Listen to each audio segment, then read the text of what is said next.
محترم ناظرین السلام علیکم ورحمۃ اللہ وبرکاتہ۔ جج صاحب کچہری کے باہر جوتے پالش کروا رہے تھے کہ ان کی نظر پالش والے کے میلے ہاتھوں پر پڑی۔ انہوں نے غور سے دیکھا تو اس کی انگلی میں وہی فیروزے کی انگوٹھی تھی جو جج کے اغوا ہونے والے بیٹے کی تھی۔ جج صاحب نے جب اس کا چہرہ اوپر کروایا تو ایک ایسا خوفناک سچ سامنے آیا کہ جج نے وہیں اپنا سر پھوڑ لیا، کیونکہ میں آفس میں بیٹھا لیپ ٹاپ پر کام کر رہا تھا جب دروازے پر دستک ہوئی تھی۔ میں نے ایک سخت نگاہ دروازے کے پار کھڑے ہوئے شخص پر ڈالی تھی اور غصے سے بولا، جب معلوم ہے تھوڑی دیر بعد پیشی ہے تو ابھی تنگ کرنے کے لیے کیوں آ رہے ہو؟ سلیم، کسی کو اندر آنے نہیں دینا۔ میری آواز جانے کی دیر تھی کہ دروازہ فوراً سے کھل گیا تھا اور ایک آدمی روتا ہوا اندر داخل ہوا تھا۔ اسے دیکھ میں بے اختیار اپنی جگہ سے کھڑا ہوا تھا۔ وہ میرے قدموں میں بیٹھ گیا تھا اور ہاتھ جوڑ کر بولا، صاحب خدا کے لیے میرا بیٹا بے قصور ہے، لیکن مخالف پارٹی کا وکیل بہت سخت اور بڑا ہے۔ میرے پاس اتنے پیسے نہیں تھے کہ میں کوئی بڑا وکیل کر پاتا۔ مجھ سے جو ہو سکا میں نے کیا ہے، لیکن میں آپ کے سامنے گڑ گڑا کر گزارش کر رہا ہوں، اس کیس پر تھوڑی سی نظر ثانی کرنا۔ میرا بیٹا بے قصور ہے، اس نے کوئی قتل نہیں کیا ہے، وہ صرف 20 سال کا ہے اور میری 4 بیٹیوں کا اکلوتا بھائی ہے۔ اگر اسے کچھ ہوا میں مر جاؤں گا، میری بیوی جی نہیں پائے گی، بہت منت مرادوں کا بیٹا ہے۔ خدا کے لیے میرے حق میں فیصلہ دینا۔ میرے بیٹے نے قتل نہیں کیا ہے، اس کو پھنسایا جا رہا ہے۔ ہم بہت غریب لوگ ہیں۔ وہ مزید کچھ کہتا اس سے پہلے ہی میں جھڑک کر بولا، اس کو لے جاؤ باہر اور اب میں خود تمہارے بیٹے کو سزا دوں گا۔ جب سب کو معلوم ہے اس وقت جج صاحب مصروف ہوتے ہیں، اپنے کام میں لگے ہوئے ہوتے ہیں، میرے پاس آنے کی ضرورت کیا تھی؟ جو بھی فیصلہ ہوگا سب کے درمیان ہوگا۔ میں یہاں جذبات دیکھنے کے لیے نہیں بیٹھا ہوں، یہاں پر میں فیصلہ دینے کے لیے بیٹھا ہوں۔ مجھے ثبوت، گواہ چاہیے۔ اگر تمہارے بیٹے کے پاس ثبوت اور گواہ مضبوط ہوں گے تمہیں معافی مل جائے گی، لیکن اگر تمہارے بیٹے کے پاس نہ ثبوت ہوئے اور نہ گواہ ہوئے تو یاد رکھنا وہ پھانسی کے پھندے پر چڑھے گا۔ گناہ کیا ہے تو سزا ملے گی۔ اگر تمہارا بیٹا تمہارا لخت جگر ہے تو جس کا اس دنیا سے گیا ہے اس کا بھی تو لخت جگر تھا، اس لیے میرے سامنے کھڑے ہو کر تماشا کرنے کی ضرورت نہیں ہے، جاؤ یہاں سے۔ گارڈز وغیرہ بھی اندر آ چکے تھے۔ میرے غصہ کرنے پر ان لوگوں نے اسے پکڑ لیا تھا، جبکہ وہ روتے ہوئے بولا، خدا کے لیے صاحب ہم پر رحم کریں، ہم بہت غریب لوگ ہیں، میں ساری زندگی آپ کو دعائیں دوں گا، اس طرح میرے بچے کو پھانسی کی سزا نہ دیں۔ اگر سزا دینی ہے آپ اسے جیل میں قید کر دیں، لیکن میرے بچے کو مارنا مت۔ میں اسے نظر انداز کیے خاموشی سے اپنی کرسی پر جا کر بیٹھ گیا تھا۔ مجھے ایسے لوگ بہت برے لگتے تھے جو بلا وجہ تماشا بناتے تھے۔ جب معلوم ہے عدالت سجے گی، فیصلہ ہوگا، ثبوت اور گواہ کی بنیاد پر میں فیصلہ کروں گا، تو پھر کیوں یہ لوگ میرے پاس آ کر تماشا کرتے تھے؟ یہ بات میری سمجھ سے بالکل باہر تھی۔ میں سر جھٹک کر اپنے کام میں واپس لگ گیا تھا۔ کچھ ہی دیر کے بعد عدالت کا وقت ہو چکا تھا۔ میں پورے وقار کے ساتھ عدالتی کمرے کی طرف بڑھ گیا تھا۔ جیسے ہی میں عدالتی کمرے میں داخل ہوا، تمام لوگ میرے ادب میں کھڑے ہو گئے تھے۔ میں نے سب کو بیٹھنے کا اشارہ کیا تھا اور اپنی کرسی سنبھال لی تھی۔ میرے بیٹھنے کی دیر تھی کہ کارروائی شروع ہو چکی تھی۔ وہ باپ اب بھی خاموشی سے بیٹھا ہوا تھا۔ اس کی آنکھوں سے آنسو بہہ رہے تھے اور اس کے ساتھ اس کی 5 بیٹیاں، بیوی موجود تھی۔ بیٹا کٹہرے میں ہاتھوں میں زنجیر باندھے کھڑا تھا۔ ایک لمحے کے لیے مجھے رحم آ گیا تھا، مگر جیسے ہی میری نظر مخالف پارٹی پر گئی، میرا دماغ یکدم تبدیل ہو گیا تھا۔ وہاں پر بھی ایک باپ اور ایک ماں موجود تھی۔ بے شک وہ امیر لوگ تھے، لیکن انسان تھے، ان کی بھی اولاد اس دنیا سے گئی تھی۔ اولاد سب کی سانجھی ہوتی ہے، گناہ گار کو سزا ملنی چاہیے۔ مخالف پارٹی کا وکیل کھڑے ہو کر اب اس لڑکے کے بارے میں دلائل دے رہا تھا جس نے قتل کیا تھا۔ میں نے اس لڑکے کو غور سے دیکھا تھا، 20 سال کا، بہت ہی دبلا پتلا، معصوم شکل و صورت کا لڑکا تھا۔ ایک لمحے کے لیے مجھے لگا ہو سکتا ہے اس نے قتل نہ کیا ہو، لیکن ایسا ممکن نہیں تھا۔ یہ لوگ صرف اور صرف شکل سے معصوم نظر آتے ہیں مگر اندر سے شیطان ہوتے ہیں۔ کتنے کیسز میں نے ایسے دیکھے تھے جن کی صورتیں معصوم لیکن دل کالے تھے۔ چند لمحے بعد وہ لڑکا روتے ہوئے بولا، جج صاحب، یہ سب الزام ہیں مجھ پر، یہ جھوٹا مقدمہ درج کیا گیا ہے۔ ان کا خود کا بیٹا صحیح نہیں تھا، وہ خود بہت برا تھا، ڈرگز لیتا تھا، شراب پیتا تھا، لڑکیوں کی زندگی برباد کرتا تھا۔ ہم دونوں کے درمیان صرف جھگڑا اس بات پر ہوا تھا کہ تم میری محبوبہ کی طرف اب نہیں دیکھو گے، مگر ان کے بیٹے کا کہنا تھا کہ جس طرح میں نے اور لڑکیوں کی زندگی برباد کی ہے اس طرح یہ میری محبوبہ کی زندگی بھی برباد کرے گا۔ ہمارا محض اسی بات پر جھگڑا ہوا تھا اور میں گھر آ گیا تھا۔ ارادہ اپنی منگیتر کو سمجھانے کا تھا، تم ان معاملات سے دور رہنا، مگر سب کچھ الٹ ہو گیا تھا۔ میں گھر پہنچا اور مجھے اطلاع ملی تھی کہ ان کے بیٹے کا قتل ہو گیا ہے، اور اگلے گھنٹے میں پولیس مجھے گرفتاری کرنے کے لیے آ گئی تھی کہ جائے واردات پر میرا والٹ ملا ہے، مگر ایسا نہیں ہے، میں نے قتل نہیں کیا۔ میں کیسے سمجھاؤں؟ جس وقت قتل ہوا ہے میں اپنے گھر میں اپنی ماں بہنوں کے ساتھ بیٹھا ہوا تھا۔ اس لڑکے کی بات سن کر مخالف پارٹی کا وکیل فوراً سے بولا، اچھا، اگر تم گھر پہنچ گئے تھے، اپنی ماں بہنوں کے ساتھ بیٹھے ہوئے تھے، تو پھر تمہارا موبائل اور والٹ اور تمہارے گھر کی چھری یامین کے پاس سے کیسے ملی؟ ان کی بات سن کر میں فوراً سے بولا، دوپہر میں کالج میں ہماری پارٹی تھی، سب دوست جمع تھے، سب اپنے گھر سے کچھ برتن لے کر آئے تھے، میرے حصے میں چھری آئی تھی۔ اگر آپ لوگوں کو یقین نہیں ہے تو آپ میرے دوستوں کو بلا کر پوچھ سکتے ہیں، اور واپسی پر وہ چھری میرے پاس تھی۔ شاید ہم دونوں کے درمیان جب جھگڑا ہوا، میرا موبائل، میرا والٹ اور وہ چھری، تینوں چیزیں وہاں گر گئی ہوں گی۔ میں بے قصور ہوں صاحب، میں نے کچھ بھی نہیں کیا۔ میں نے اب وکیل کو دیکھا تھا، وہ فوراً سے بولے، سر، یہ جھوٹ بول رہا ہے، اس نے اپنے ہاتھوں سے اس کے گلے میں 3 دفعہ وار کیا ہے، جس کے باعث وہ وہیں ختم ہو گیا۔ بے شک ملزم لڑکیوں کے ساتھ وقت گزارنا پسند کرتا تھا، لیکن اس نے کبھی کسی کا قتل نہیں کیا تھا، اور جب بھی لڑکی کے ساتھ اس نے اپنی زندگی رنگین کی ہے، جس بھی اس میں لڑکیوں کی رضامندی شامل ہوتی تھی۔ میں آپ کو کسی سے ملوانا چاہتا ہوں، میں پہلا گواہ پیش کرنا چاہتا ہوں، آپ کی اجازت درکار ہے۔ میں نے فوراً اجازت دے دی تھی۔ اگلے لمحے ہی 2 لڑکیاں داخل ہوئی تھیں، کافی کم عمر معلوم ہو رہی تھیں، تقریباً 18 یا 20 برس کی۔ دونوں کو کٹہرے میں کھڑا کر دیا گیا تھا۔ وکیل اب ان سے سوال کرنے لگا تھا کہ ان دونوں نے اپنی آنکھوں سے کیا دیکھا۔ پہلی لڑکی مجھے دیکھتے ہوئے بولی، سر، یامین کا قتل سہیل نے ہی کیا ہے۔ ان دونوں کے درمیان اس رات ہی لڑائی نہیں ہوئی تھی، بلکہ کئی دنوں سے لڑائی چل رہی تھی۔ یامین لڑکیوں کے ساتھ وقت گزارنا پسند کرتا تھا، یہ بات حقیقت، اور سہیل کی منگیتر یامین کے پاس خود چلی آئی تھی۔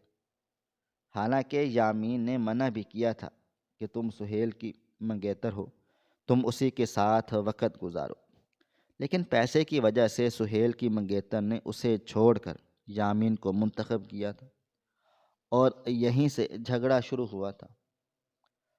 ہم لوگوں کے سامنے سہیل نے یامین کی گردن میں 3 دفعہ وار کیا۔ ہم نے اسے روکنے کی کوشش بھی کی، لیکن یہ ٹھہرا نہیں تھا اور فوراً وہاں سے بھاگ گیا تھا۔ ان کی بات سنتے ہی سہیل چیخ کر بولا، جھوٹ کیوں بول رہی ہو تم؟ لوگوں کو جھوٹ بول کر کیا حاصل ہو رہا ہے؟ خدا کے عذاب سے ڈرو، ایک دفعہ بھی کیا رحم نہیں آ رہا؟ میں نے ایسا کچھ بھی نہیں کیا سر، میری 5 بہنیں ہیں، میں ان کا اکلوتا بھائی ہوں، مجھے پھانسی کی سزا نہیں دے۔ یہ سب مجھ پر الزام لگا رہے ہیں، میں نے قتل نہیں کیا ہے، ان کو پیسے دیے گئے ہیں ایسا جھوٹ بولنے کے لیے۔ آپ لوگوں کو مجھے ختم کروا کر کیا حاصل ہوگا؟ بہتر ہے سچ ڈھونڈ کر اصل مجرم کو سزا دلوائیں۔ مگر وکیل صاحب نے اسے فوراً سے خاموش کروا دیا تھا اور دوسرے گواہ پیش کیے تھے، جس میں ان لوگوں نے مجھے یہ بتایا تھا کہ یامین کا قتل سہیل نے بھی اس لیے کیا تھا کہ ان دونوں کے درمیان جلن کا رشتہ بھی قائم ہو چکا تھا۔ یامین پیسے شو آف کرنا پسند کرتا تھا، جبکہ سہیل اسکالرشپ پر پڑھ رہا تھا، اس کے پاس کرائے کے پیسے نہیں ہوتے تھے، وہ یامین کی طرح پیسے کیسے اڑاتا؟ اکثر ان لوگوں کی اس بات پر بھی لڑائی ہوتی تھی۔ وجہ محض ایک لڑکی نہیں تھی، وجہ ان دونوں کے درمیان سٹیٹس تھا جو سہیل سے برداشت نہیں ہو رہا تھا۔ میں نے تمام تر لوگوں کی باتیں سن کر اور تمام ثبوت اور گواہوں کو مد نظر رکھتے ہوئے فیصلہ لے لیا تھا، سہیل ہی قاتل تھا۔ تمام ثبوت اس بات کے گواہ تھے۔ میں اب مزید پیشی نہیں دینا چاہتا تھا، تاریخ پر تاریخ دینے کا مقصد کیس کو مزید الجھانا تھا۔ میں کئی تاریخیں دے چکا تھا اور اب مجھے فیصلہ دینا تھا۔ میں نے قلم اٹھا لیا تھا اور لکھنا شروع کر دیا تھا۔ اپنا فیصلہ لکھ کر میں نے پین کی نب توڑی تھی اور تمام لوگوں کی جانب نظر اٹھا کر برف جیسے ٹھنڈے ٹھار لہجے میں بلند آواز میں بولا، مظلوم کے خلاف پیش کیے گئے شواہد، گواہوں کے بیانات اور استغاثہ کے دلائل کا بغور جائزہ لینے کے بعد عدالت اس نتیجے پر پہنچی ہے کہ جرم بلا شبہ ثابت ہو چکا ہے، لہٰذا تغیرات پاکستان کی متعلقہ دفعات کے تحت ملزم کو سزائے موت دی جاتی ہے۔ اسے پھانسی دے کر موت کی سزا دی جائے، جب تک وہ مر نہ جائے عدالت برخاست کی جاتی ہے۔ یہ کہہ کر میں اپنی جگہ سے کھڑا ہو گیا تھا، میرے ساتھ تمام لوگ بھی کھڑے ہوئے تھے، جبکہ مجھے ایک چیخ کی آواز سنائی دی، جج صاحب ٹھہرو۔ نہ جانے کیوں میرے قدم رک گئے تھے۔ میں نے پلٹ کر دیکھا، میرے سامنے ایک عورت کھڑی ہوئی تھی، چہرہ آنسوؤں سے تر، لال سرخ آنکھیں۔ وہ مجھے دیکھتے ہوئے بولی، خدا تمہیں کبھی معاف نہیں کرے گا، تم نے مجھ سے میرا لال چھینا ہے، میری گود اجاڑی ہے، خدا تمہیں برباد کر دے گا، تم بھی ایسے ہی تڑپو گے جیسے آج میں، میری بچیاں اور میرا شوہر تڑپ رہا ہے۔ میرا اکلوتا بیٹا تم ختم کر رہے ہو، میں بد دعا دیتی ہوں، خدا تمہاری بھی گود اجاڑے، خدا تمہیں بھی ایسے ہی رلائے، اللہ تمہیں کبھی معاف نہیں کرے گا، تمہارے پاس نہ یہ کرسی رہے گی اور نہ ہی یہ مقام، تم بے موت مرو گے، تمہیں سکون نصیب نہیں ہوگا، تم نے آج غلط انصاف کیا ہے،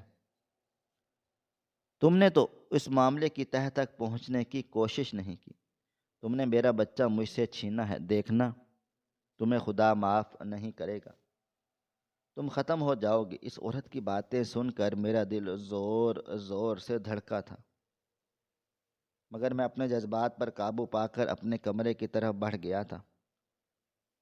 ایسے کئی معاملات میری آنکھوں کے سامنے ہوتے تھے، جس پارٹی کو سزا سنائی جاتی تھی اس کا یہی حال ہوتا تھا، لیکن میں کچھ نہیں کر سکتا تھا۔ ثبوت اور گواہوں کو مد نظر رکھتے ہوئے میں نے یہ فیصلہ دیا تھا، اور میری نظر میں یہ فیصلہ بالکل درست تھا، لیکن میں جانتا ہی نہیں تھا یہ فیصلہ میری زندگی میں کیسا طوفان لے کر آنے والا ہے۔ کمرے میں پہنچنے کے بعد بھی مجھے عجیب سی بے چینی ہونے لگ گئی تھی۔ میں نے پانی کا گلاس اٹھایا تھا اور پورا گلاس اپنے حلق میں انڈیل دیا تھا۔ ایک لمحے کے لیے راحت محسوس ہوئی تھی، لیکن پھر اس عورت کی آواز میرے کان کے پردے سے ٹکرانے لگ گئی تھی۔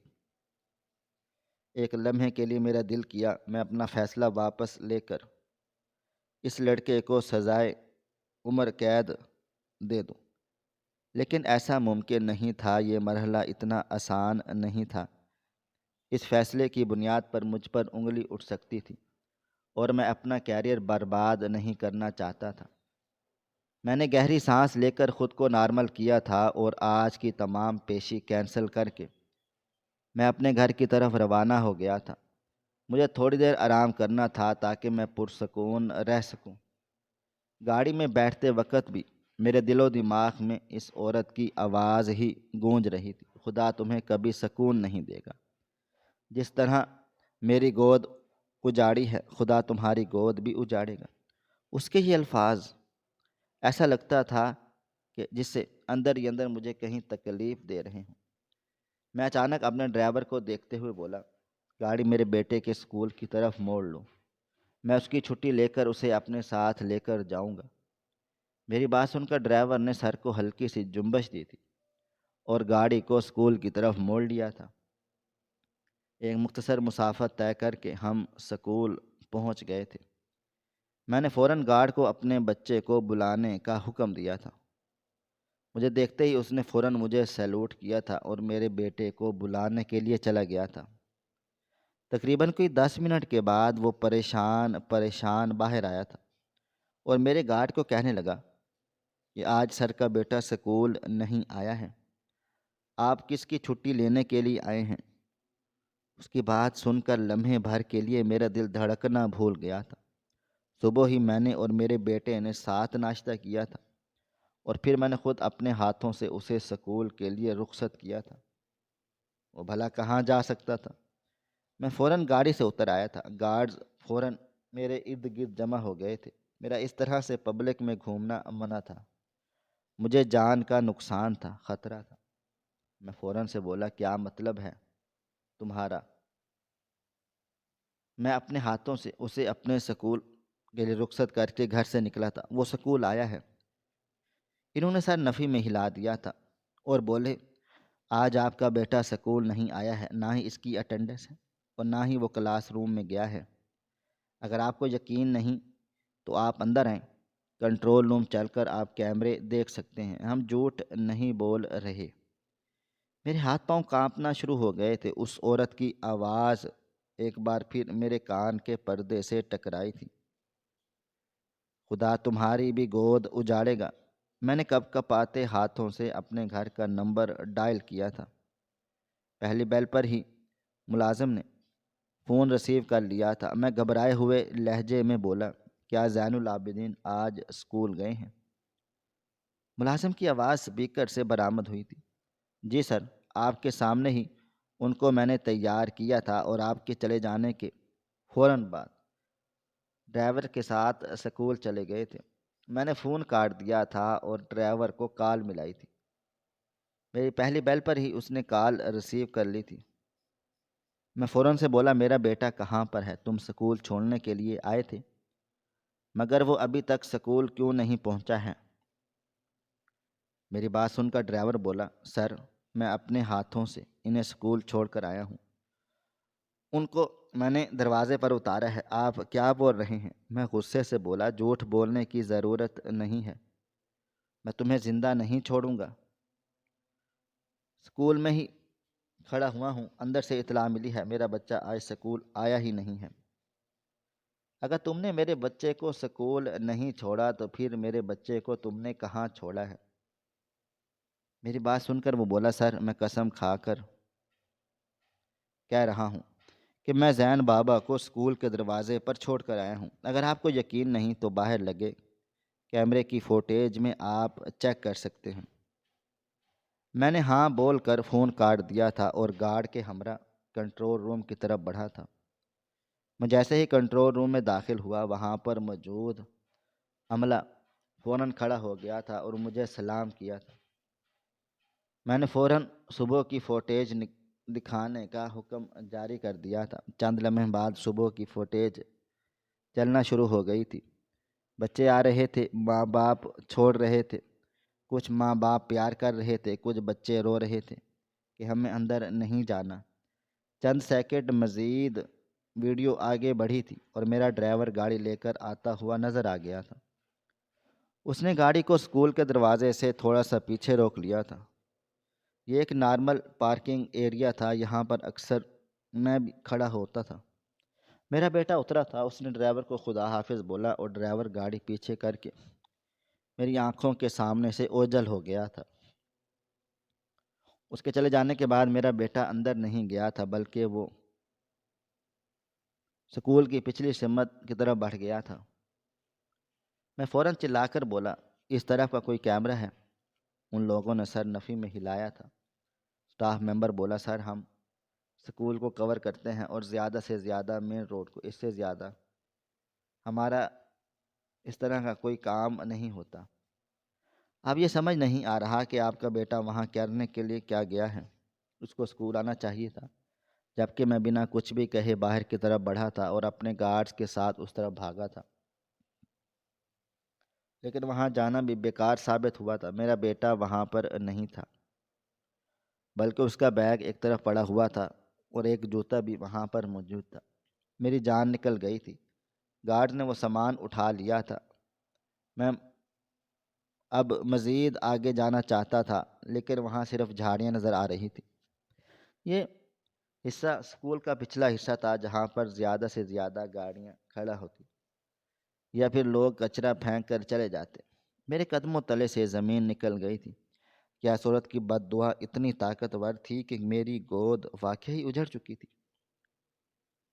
میں نے فوراً سے اپنی بیوی کو فون لگایا تھا اور اس کو تمام صورتحال سے آگاہ کر دیا، جبکہ اس کا حال بھی بہت برا ہو گیا تھا۔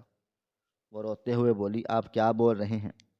وہ اسکول گیا ہے، میں نے خود اسے رخصت کیا تھا، وہ کہاں جا سکتا ہے؟ اور اس کا جوتا اور بستہ اس طرح سے سڑک پر کیوں ملا ہے؟ میں آ رہی ہوں۔ میں نے بنا کچھ بھی کہے فون کاٹ دیا اور وہیں سڑک کنارے سر تھام کر بیٹھ گیا تھا۔ میرے کوئی 10-15 بچے نہیں تھے۔ کئی سالوں کے بعد میری بیوی کے لاکھ علاج کے بعد میرا بیٹا اس دنیا میں چلا آیا تھا، اور اب وہ اس دنیا میں نہیں رہا تھا یا غائب ہو چکا تھا۔ مجھے کچھ بھی پتہ نہیں چل رہا تھا۔ میں سر تھامے مسلسل رو رہا تھا، آنکھوں سے آنسو بہنا شروع ہو گئے تھے۔ میں جتنا سخت گیر انسان تھا، جب اپنی اولاد کی گمشدگی پر میرا دل موم کی طرح پگھل گیا تھا۔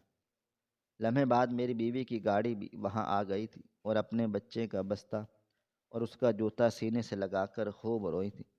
میں نے فوراً پولیس کو اطلاع پہنچائی۔ تمام علاقے کی پولیس میرے بچے کو ڈھونڈنے میں مشغول ہو گئے تھے۔ ہر جگہ میرے بیٹے کی تصویریں بھیج دی گئی تھیں۔ جہاں بھی میرا بچہ نظر آئے مجھ تک پہنچا دیا جائے، لیکن صاف نظر آ رہا تھا کہ میرا بچہ گم نہیں ہوا ہے، بلکہ اغوا ہوا ہے۔ گھر آ کر میری جان نکلی ہوئی تھی۔ میں نے اپنے تمام سٹاف ممبر کو کہہ دیا تھا، اگر کسی بھی مشکوک نمبر سے کال آتی ہے، تاوان کے لیے کوئی الٹی بات نہیں کرنا اور نہ ہی پولیس کی دھمکی دینا، بلکہ سیدھا مجھے اطلاع کرنا۔ میں پیسے دوں گا اور اپنا بچہ اب آپ اس سے لوں گا۔ ہو سکتا ہے کہ کسی کیس کی وجہ سے مجھے ڈرانے کے لیے میرے بچے کو اغوا کیا گیا ہو۔ میں نے دل ہی دل میں فیصلہ لے لیا تھا، لیکن میں جانتا ہی نہیں تھا کہ مجھ پر کتنی بڑی آزمائش آنے والی ہے۔ وقت کی رفتار نہ کبھی تھم سکی ہے اور نہ کبھی تھم پائے گی۔ جن ہفتے مہینوں میں تبدیل ہو گئے تھے، لیکن میرے بیٹے کا کچھ بھی پتہ نہیں چل پا رہا تھا۔ آج اسے گمشدہ ہوئے پورے 3 مہینے بیت گئے تھے۔ میں سر سے پاؤں تک مکمل بدل چکا تھا، نہ کسی سے بات کرتا تھا، نہ کسی کے سامنے ہنستا کھیلتا تھا۔ یہی حال میری بیوی کا تھا۔ ہم سے جتنا ہو سکتا تھا کوششوں میں لگے ہوئے تھے کہ کسی بھی طرح سے میرا بیٹا مل جائے۔ اس کے بغیر رہنا بہت ہی مشکل تھا، لیکن یہ صرف اب ایک خواب رہ گیا تھا کہ اب وہ واپس آ سکتا ہے۔ ان 3 مہینوں میں میں محض 2 دفعہ ہی کورٹ چلا گیا تھا۔ تمام کیسز رکے ہوئے تھے، کسی کا بھی فیصلہ نہیں ہو پا رہا تھا۔ میں کیا کرتا؟ میرا دل و دماغ بھی کام نہیں کر رہا تھا۔ میں اپنے ہی کمرے میں گمسم حالت میں بیٹھا اپنے بیٹے کی تصویر کو تک رہا تھا، جب کمرے کے دروازے پر دستک دے کر میری بیوی اندر داخل ہوئی تھی۔ اسے دیکھ مجھے شدید رونا آ گیا تھا۔ ہم دونوں اب ایک دوسرے سے باتیں بھی نہیں کرتے تھے۔ ایسا لگتا تھا جیسے ہم ہی اپنی اولاد کی گمشدگی کے قصوروار ہیں۔ اگر ہم اپنے بیٹے پر توجہ دیتے، اس کا خیال رکھتے، اسے اپنے ہاتھوں سے خود سکول چھوڑ کر آتے، آج اس طرح وہ ہم دونوں کے درمیان سے گم نہ ہوتا بلکہ ہمارے درمیان ہی موجود رہتا۔ وہ خاموشی سے میرے برابر میں آ کر بیٹھ گئی تھی۔ چند لمحے بعد اس نے میرا ہاتھ تھام لیا تھا اور نرمی سے بولی، میں جانتی ہوں آپ مجھ سے ناراض ہیں، لیکن کام سے کیسی ناراضگی؟ آپ کی کورٹ میں پیشی ہے، آپ کو جانا چاہیے۔ کتنے کام رکے ہوئے ہیں، نوٹس آئے جا رہے ہیں، اگر آپ جاب پر نہیں جائیں گے آپ کو نوکری سے نکال دیا جائے گا۔ یہ عہدہ ملنا اتنا آسان نہیں ہے، آپ کو جانا چاہیے۔ ہم کوشش کر رہے ہیں، ہمیں ایک نہ ایک دن ہمارا بیٹا ضرور مل جائے گا۔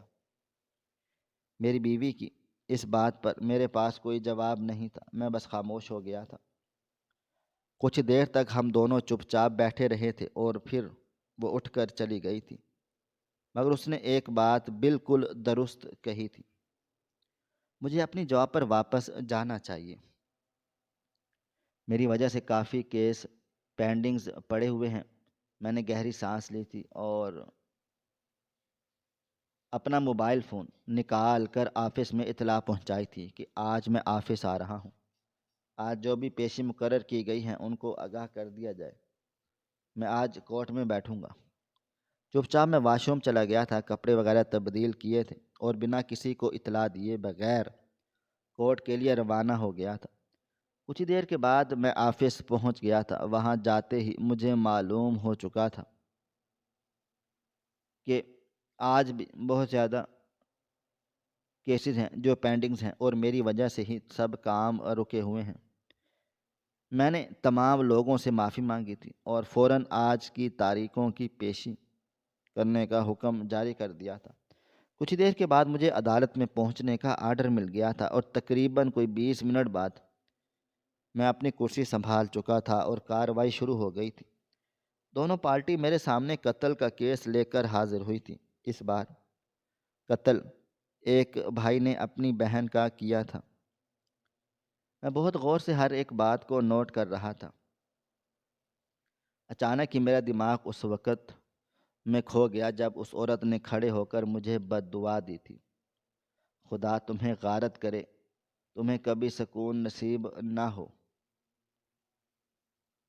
جس طرح میری گود اجڑی ہے خدا تمہاری گود بھی اجاڑ دی۔ اس کے جملے یاد کرتے ہی نہ جانے کیوں میرا دل زور زور سے دھڑکنے لگا تھا۔ میرا دل بے اختیار میرے سینے پر چلا گیا تھا۔ میں اپنا سینہ بری طرح مسلنے لگا تھا اور فوراً کرسی سے کھڑا ہو گیا تھا۔ میرے پورے وجود سے پسینہ بہنا شروع ہو گیا تھا۔ میری حالت بگڑتے ہوئے دیکھ فوراً ہی لوگ میرے قریب آ گئے تھے۔ میرے اسسٹنٹ نے مجھے سنبھالنے کی کوشش کی تھی، لیکن اچانک میرا سر اتنی شدت سے گھوما تھا کہ میں وہیں گر کر بے ہوش ہو گیا تھا۔ وقت کی رفتار نہ کبھی تھم سکی ہے اور نہ کبھی تھم پائے گی۔ میری آنکھ رات کے تقریباً 2 بجے ہسپتال کے وارڈ میں کھلی تھی۔ میں ICU روم میں ایڈمٹ تھا۔ کچھ ہی دیر تک مجھے سمجھ ہی نہیں آ رہا تھا میں کہاں پر ہوں، لیکن جیسے ہی دماغ بیدار ہونے لگا میں نے چاروں جانب نظریں دوڑائی تھیں۔ کمرے میں کوئی بھی موجود نہیں تھا، بس دل کی رفتار چیک کرنے والی مشین موجود تھی۔ ابھی چاروں طرف نظر ہی دوڑا رہا تھا جب کمرے میں ایک نرس داخل ہوئی تھی۔ مجھے ہوش میں دیکھ کر وہ فوراً میرے قریب چلی آئی اور نرمی سے بولی، سر آپ کی طبیعت اب کیسی ہے؟ کہیں درد تو نہیں ہو رہا؟ میں نے سر نفی میں ہلایا تھا اور نرمی سے بولا، میں کہاں ہوں اور کیوں ہوں، مجھے ہوا کیا ہے؟ لیکن اس نے پورا جواب نہیں دیا تھا، بس اتنا بولی تھی، آپ آرام کریں، میں ڈاکٹر صاحب اور آپ کی فیملی کو اطلاع کرتی ہوں۔ یہ کہہ کر وہ کمرے سے چلی گئی تھی اور پھر کچھ دیر کے بعد ڈاکٹر صاحب کے ساتھ میری بیوی، میرا بھائی اور میری بیوی کی بہن داخل ہوئے تھے۔ ان لوگوں کو دیکھ نہ جانے کیوں مجھے کمی سی محسوس ہوئی۔ کاش آج میرا بیٹا ہوتا، میرے پاس ہوتا، وہ دوڑتا ہوا آ کر میرے سینے پر لگ جاتا۔ ڈاکٹر میرے قریب آ گئے، میرا معائنہ کرتے ہوئے مجھے ڈانٹنے لگے تھے کہ آپ کس بات کی اتنی ٹینشن لے رہے ہیں کہ آپ کا BP شوٹ کر گیا ہے، آپ کو نروس بریک ڈاؤن ہوا ہے، اگر آپ اتنی سٹریس لیں گے اتنا زیادہ چیزوں کو سر پر سوار کریں گے، آپ کا ہارٹ فیل بھی ہو سکتا ہے۔ آپ ایک عدالت کے معزز جج ہیں، آپ کا ایک معیار ہے، آپ اس طرح سے بیمار نہیں پڑ سکتے۔ آپ پر بہت ذمہ داریاں ہیں۔ میرے پاس کہنے کے لیے کوئی جواب نہیں تھا، میں بس خاموشی سے اس ڈاکٹر کی شکل دیکھ رہا تھا۔ مجھے نروس بریک ڈاؤن ہوا تھا۔ اس عورت کی باتیں نہ جانے کیوں میرے دل و دماغ پر سوار ہو رہی تھی۔ ایسا لگتا تھا جیسے میں اپنے ہی بچے کی گمشدگی کا ذمہ دار ہوں۔ اس لڑکے کو پھانسی ہو چکی تھی۔ میرا دل چاہتا تھا کہ میں وقت موڑ کر اس وقت کو واپس لے آؤں جب میں نے حکم جاری کیا تھا کہ اس لڑکے کو سزائے موت دی جائے۔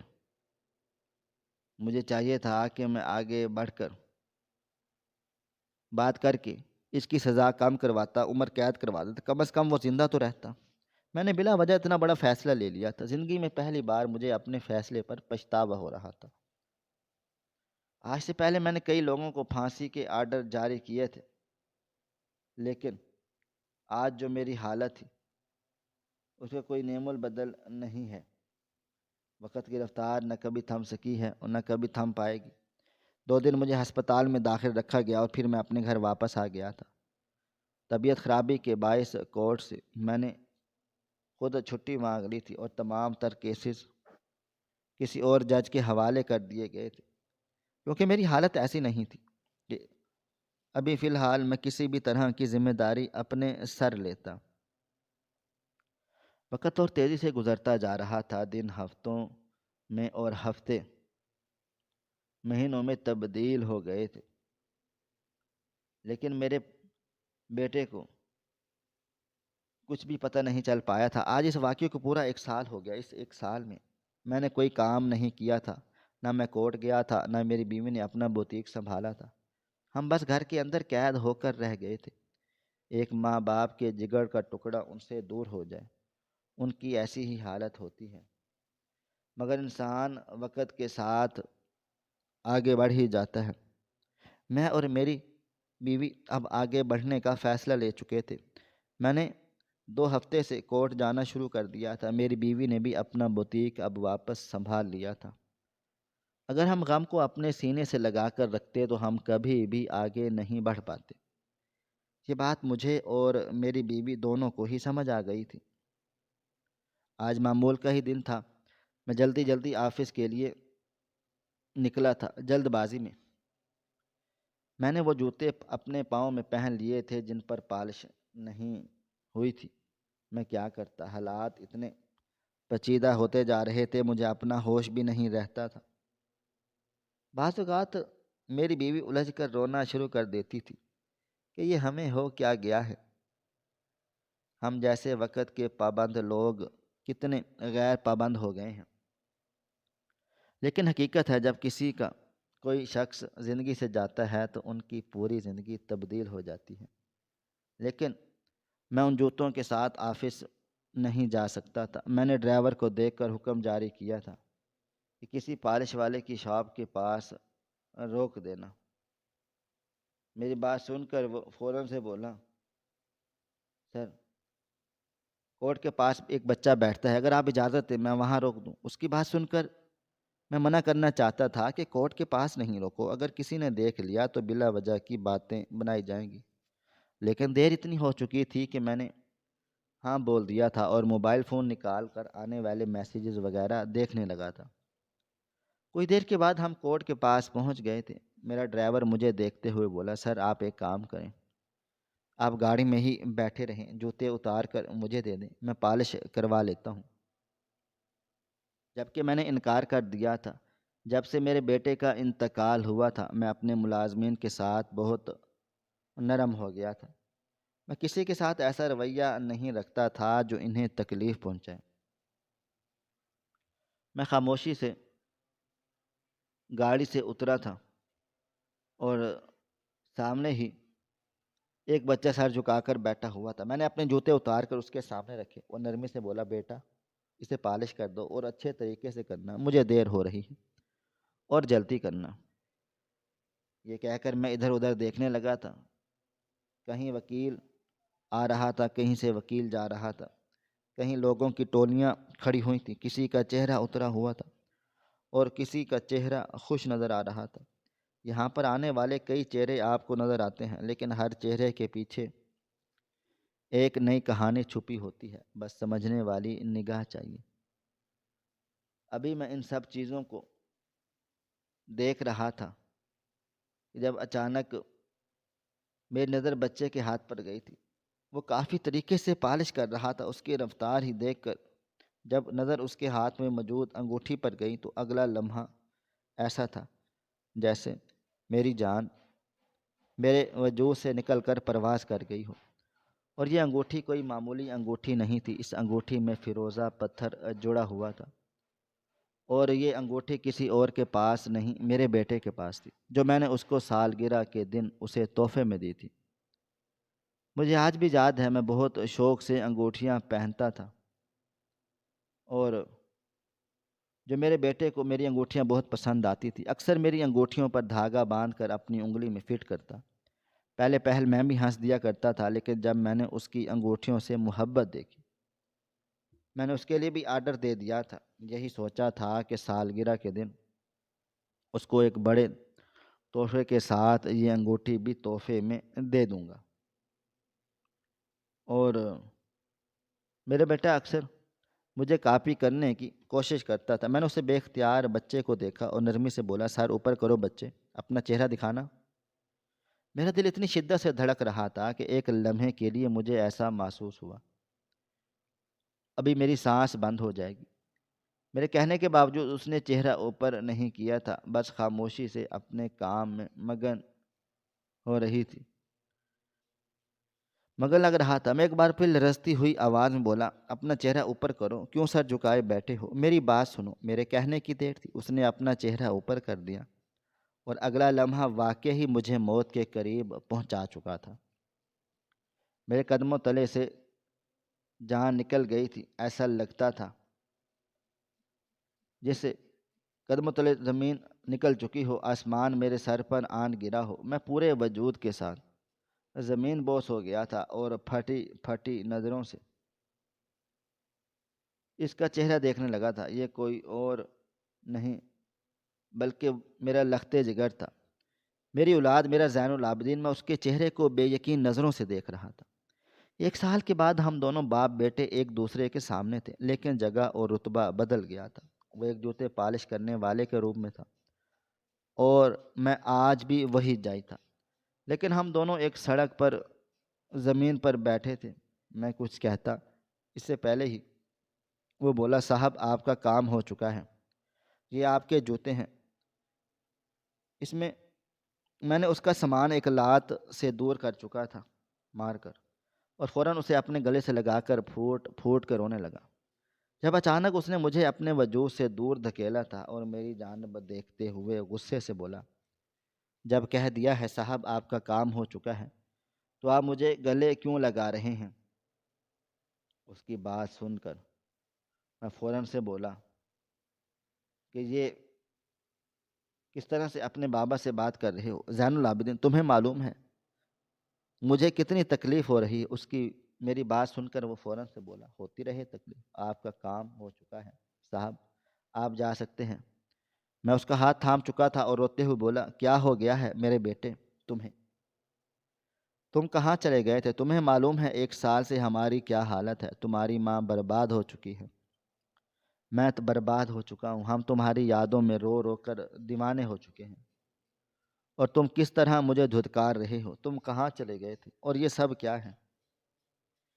میری بات سن کر وہ بولا، کیوں بہت تکلیف ہو رہی ہے آپ کو مجھے اس حال میں دیکھ کر؟ اور آپ کی وجہ سے جو دوسرے بچے اس حال میں چلے آئے اس کا کیا؟ وہ بہنیں جو روز روتی ہیں تڑپتی ہیں، اس کا کوئی جواب دے مجھے۔ ایک ماں جو اپنے بیٹے کو کھو کر ہر رات سسکتی ہے، ایک باپ جو اپنے بوڑھے ہاتھوں سے کماتا ہے، اس کا کوئی جواب ہے آپ کے پاس؟ اپنے بیٹے کی باتیں سن کر میں فوراً سے بولا، تم کیا کہنا چاہتے ہو؟ مجھے کچھ سمجھ نہیں آ رہا۔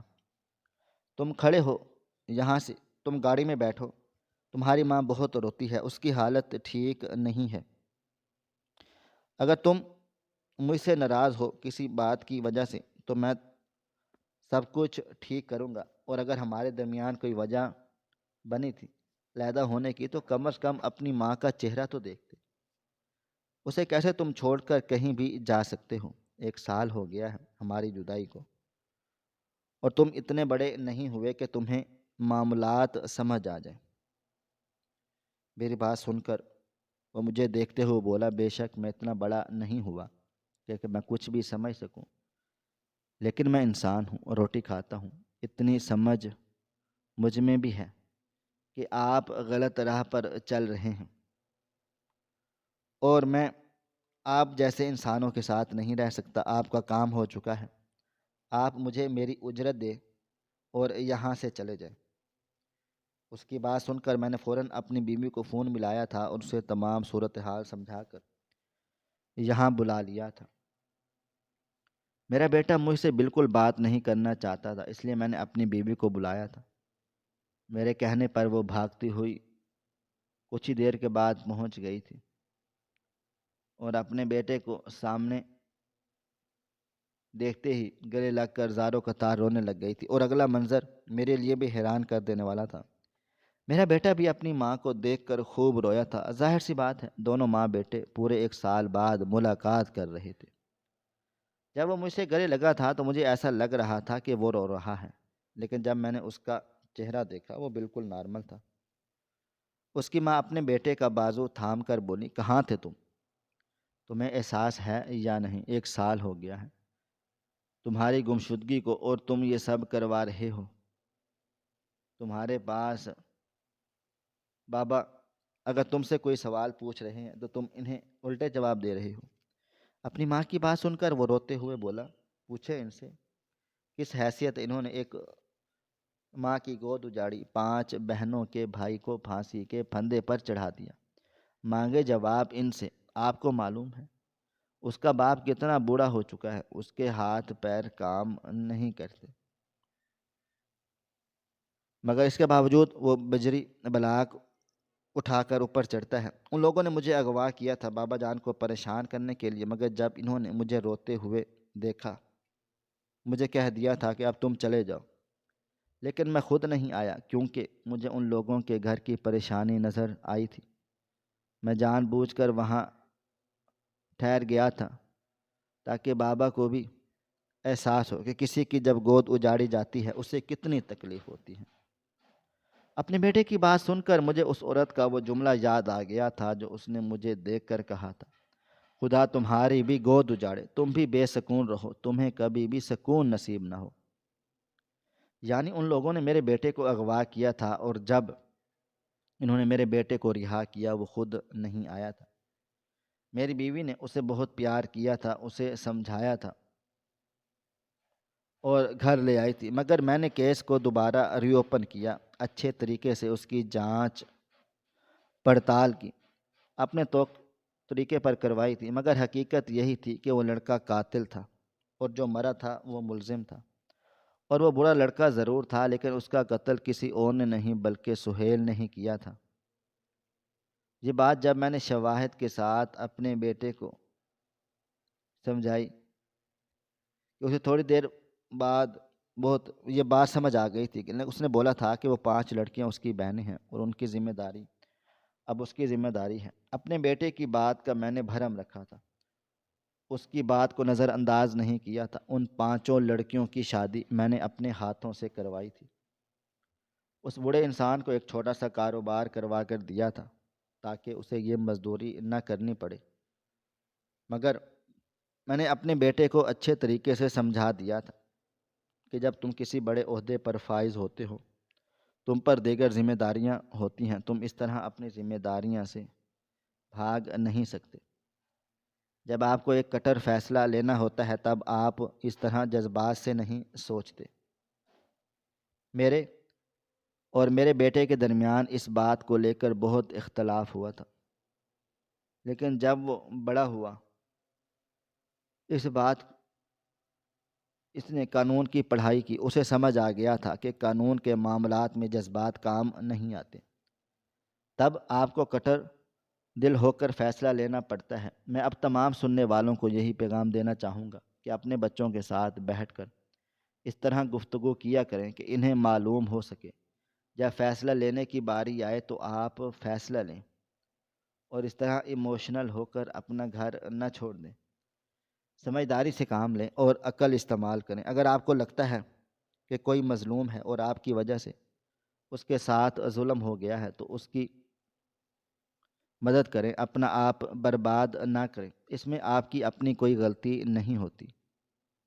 قانون کے لحاظ سے فیصلہ درست تھا تو پھر ہمیں اس سے بھی درست ماننا ہوتا ہے، یہی قانون کہتا ہے۔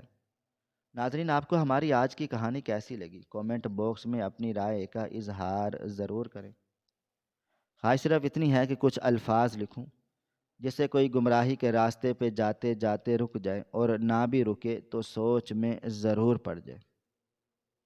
پیارے دوستو، امید کرتا ہوں کہ آپ کو یہ ہماری کہانی پسند آئی ہوگی۔